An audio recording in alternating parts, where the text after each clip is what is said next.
Bonjour, bienvenue à ce moment de réflexion. Jésus nous parle aujourd'hui. Aujourd'hui, c'est la fête de Saint Jean-Baptiste. Ici au Québec, c'est un jour férié.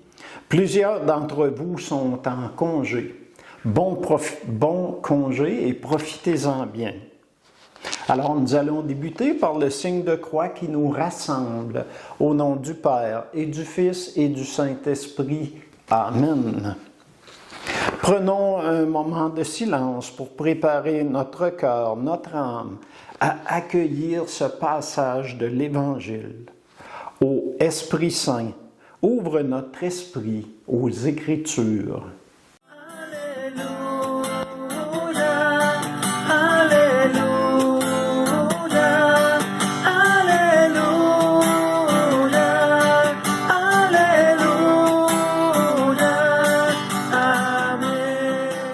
Le Seigneur soit avec vous et avec votre esprit.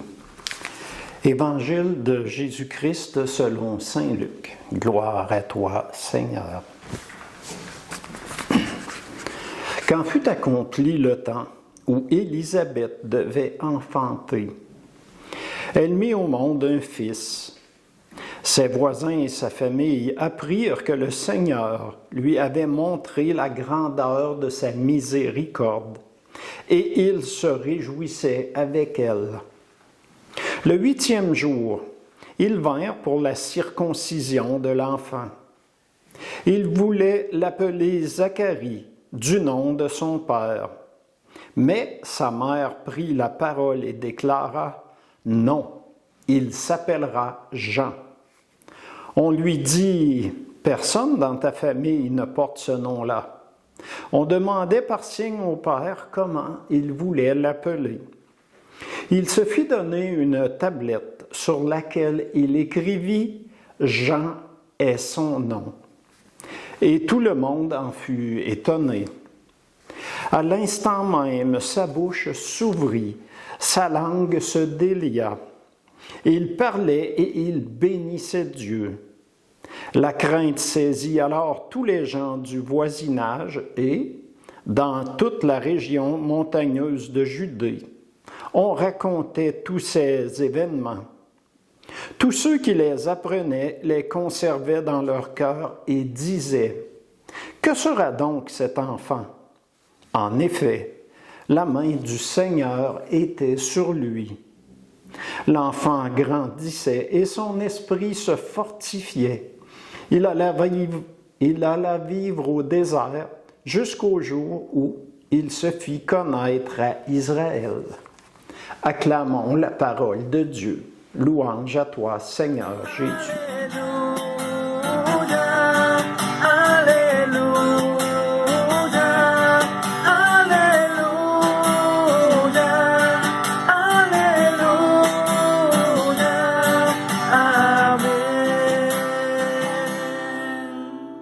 Dans l'Évangile du jour, c'est la naissance de Jean le Baptiste qui nous est contée et sa présentation au temple le 8e jour.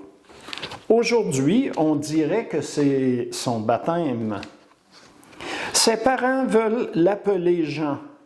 La famille et les voisins veulent l'appeler du nom de son père, Zacharie. La coutume aurait voulu qu'il porte le nom de son grand-père. Mais pourquoi l'appeler Jean? D'où vient cette certitude des parents de ne pas suivre la coutume? Alors faisons un léger recul d'environ 9 mois dans le temps. Zacharie est au sanctuaire et il a été choisi pour offrir l'encens à Dieu. Alors qu'il offre l'encens, l'ange Gabriel lui apparaît et l'ange lui dit « Sois sans crainte, Zacharie, car ta supplication a été exaucée. Ta femme Élisabeth mettra au monde pour toi un fils, et tu lui donneras le nom de Jean. Voilà d'où provient le nom de Jean. C'est le nom que Dieu a choisi lui-même pour cet enfant. Que signifie le nom de Jean? Eh bien, il signifie Dieu fait grâce. C'est pourquoi Zacharie et Élisabeth tiennent tellement à ce qu'ils portent le nom choisi par Dieu lui-même. Si nous reculons encore dans le temps, dans l'Ancien Testament, le livre d'Isaïe, au chapitre 49, versets 1 à 6, Isaïe écrit sur la venue de Jean. Sa mission est prophétiser ou annoncer si vous préférez. Nous pouvons lire « C'est trop peu que tu sois mon serviteur pour relever les tribus de Jacob, ramener les rescapés d'Israël. Je fais de toi la lumière des nations, pour que mon salut parvienne jusqu'aux extrémités de la terre. » Isaïe aurait vécu 8 siècles avant la naissance de Jean. La mission de Jean annonce la venue du Sauveur, préparer le terrain avant que le Fils de Dieu, Jésus, prenne la suite. Il s'en est très bien acquitté. Les gens venaient de partout, de Galilée et des pays voisins. Jean proclamait un baptême de conversion. Il demandait aux gens de devenir de meilleures personnes, de changer de vie. Mais il annonçait aussi que celui dont il n'était pas digne de délier les sandales était déjà parmi eux. Un jour, Jésus, Fils de Dieu, est venu à lui pour se faire baptiser. Jean ne voulait pas, lui, pécheur, baptiser Jésus, le Fils de Dieu sans péché.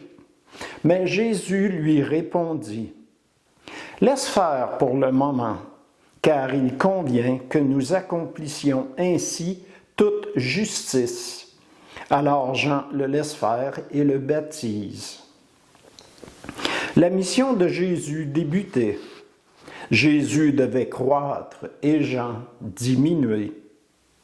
Jésus parle aussi de Jean en Matthieu chapitre 11, versets 7 à 11. Jésus se mit à parler aux foules à propos de Jean. « Qu'êtes-vous allé regarder au désert? Un roseau agité par le vent? Alors qu'êtes-vous donc allé voir? Un homme habillé de façon raffinée? Mais ceux qui portent de tels vêtements vivent dans les palais de rois. Alors qu'êtes-vous donc allé voir? Un prophète? Oui, je vous le dis, et bien plus qu'un prophète. C'est de lui qu'il est écrit, « Voici que j'envoie mon messager en avant de toi, pour préparer le chemin devant toi. » Amen, amen, je vous le dis. Parmi ceux qui sont nés d'une femme, personne ne s'est levé de plus grand que Jean le Baptiste. Et cependant, le plus petit dans le royaume des cieux est plus grand que lui. Nous avons, nous aussi, à préparer le retour de Jésus, car il reviendra, il nous l'a promis. Nous devons porter sa lumière dans notre monde, jusqu'aux confins de notre terre. Mais ici même au Québec, il y a beaucoup de travail à faire pour évangéliser, même et surtout en commençant dans nos propres familles. Si nous dérangeons notre monde, dites-vous que Jean et Jésus en ont dérangé du monde.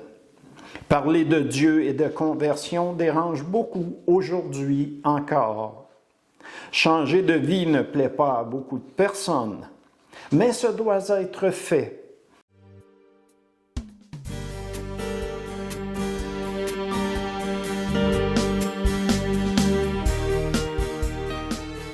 Prions Dieu d'envoyer des ouvriers, car la moisson sera abondante.